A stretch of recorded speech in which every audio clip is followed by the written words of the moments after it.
The Stop Online Piracy Act, called SOPA. This is a bill before Congress that aims to curb copyright infringement, but it would do so at a price: website censorship. Now, this possibility has caused tech industries nationwide to unite against the legislation.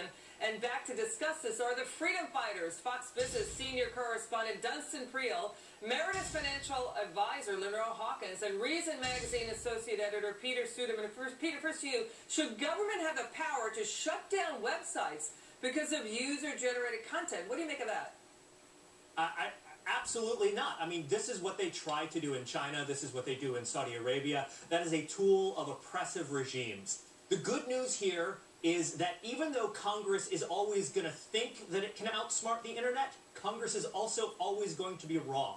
You look at almost any of these oppressive regimes that try to censor websites, that try to monitor and track and control people's user activity. Yes, it's a big problem, and yes, it's a bad thing, but people can get around it, and that's going to be what happens here. There's just no way that they're going to be able to control this thing. Right. I mean, the internet is not known as the wild, wild west for nothing. I mean, you've got any content available out there, but you've also got legal issues and technological issues moving at the speed of sound. And here you've got the legal element trying to catch up with the technological element, and it's just not working. I will say this, though. A couple of years ago, they went after spam, and they went after criminal spam, and they were successful at it. So I think the consumers will demand what elements need to be gone after. The market will take care of itself. And if there are areas that are out of control, consumers will demand that it be controlled and taken care of. But here's the issue, Lenore. Are you worried about the government enacting ambiguous restrictions as it moves to curtail parts of the internet? In other words, these rules that it could set down on, you know, the Wild West, this open frontier, this freedom on the internet. Are you worried about how the government could step in here? Oh, absolutely. We already have laws regarding property rights. So this level of regulation is just excessive and oppressive. And all it'll end up doing, if they get oppressive on the internet, is harm American jobs, because if it gets too oppressive, they'll just move offshore. All right, that's a good point, you guys. Next up, we have another issue coming in. Republican presidential candidate Newt Gingrich is suggesting kids sweep their way to success. Take a listen. Most of these schools ought to get rid of the unionized janitors, have one master janitor, and pay local students to take care of the school. The kids would actually do work. They would have cash. They'd have pride in the schools. They'd begin the process of rising. All right, Dustin, I'm not sure that Mr. Gingrich is saying let's ditch child labor laws and treat children like farmhands. Well, but is he saying essentially that, you know, students can do the same job that union workers like janitors do, and the students should be able to do those jobs because these union jobs, there's a lot of cronyism, a lot of people not showing up, and a lot of sleeping on the job? I'm not going to argue with your latter points, but Gingrich must not have children of his own, because it's difficult enough to get them to clean their room, let alone cleaning a school.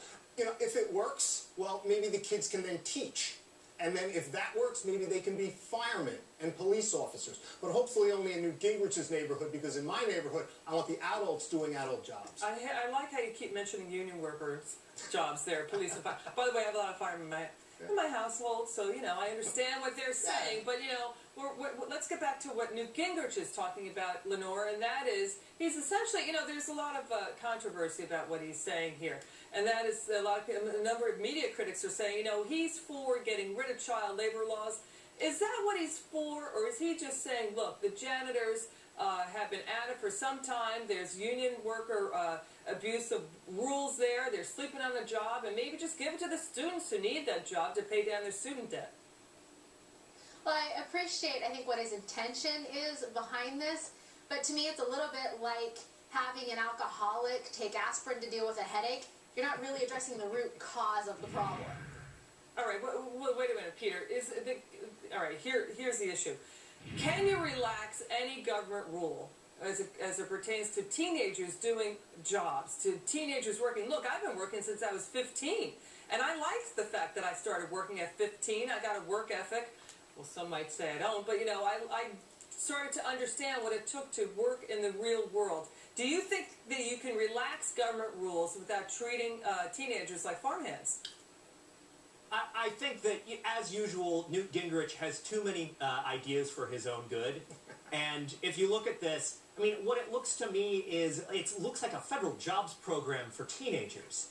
And what Newt Gingrich wants to do, he's right, you know, that schools are failing kids. And he's right that there are big problems with the unions. And he's right that any job is better than no job But at this all. isn't about But students you don't failing want to be managing kids. this from Wait the a second. presidency, Wait, which is what Peter. he's running Hang for. on. This isn't about students failing kids. It's about teenagers working and teenagers earning money. I mean, Dunstan, Well, you started working when you were a teenager. absolutely, to your point, when I was a kid, I don't think that this is a problem that needs to be addressed by government right now for the very simple reason, they're under the table. And when I was a kid, I worked at a snack bar at the pool nearby, and I did cleanup, and I worked the grill and that sort of thing, and nobody asked any questions. I was there because the people liked me there. It worked out. I don't think this is an issue that the government needs to step into right now. All right, well, that's a good point. I hear what you're saying, but listen, Lenore, is it a good idea to have teenagers do janitorial duties? Is that a good or bad idea? Let's just get to the matter at hand. I don't really see what the problem is with teenagers doing janitorial problems. I mean, we all have our stories about various jobs that we did as a teenager. Teenagers are perfectly capable of being responsible if we started treating them like that. But we're creating generations and generations of people who expect things to be handed to them and who don't really have a sense of personal responsibility and have the pride in working hard and doing a good job, whether that even means just taking out the trash. Okay, all right, but you know, Peter, I think you're making the point is what is a job here for the federal government?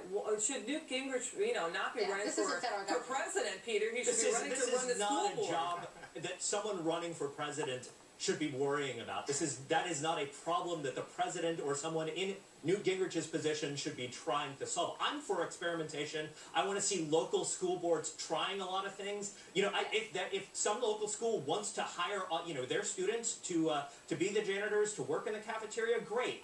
I'm for that. But Newt Gingrich does not need to be worrying about it. All right, okay, we've got to leave it there. This More is of the freedom fighters coming up. And this time they're taking on the TSA. You're going to want to hear this story before your holiday travels. And that's next. Don't go away.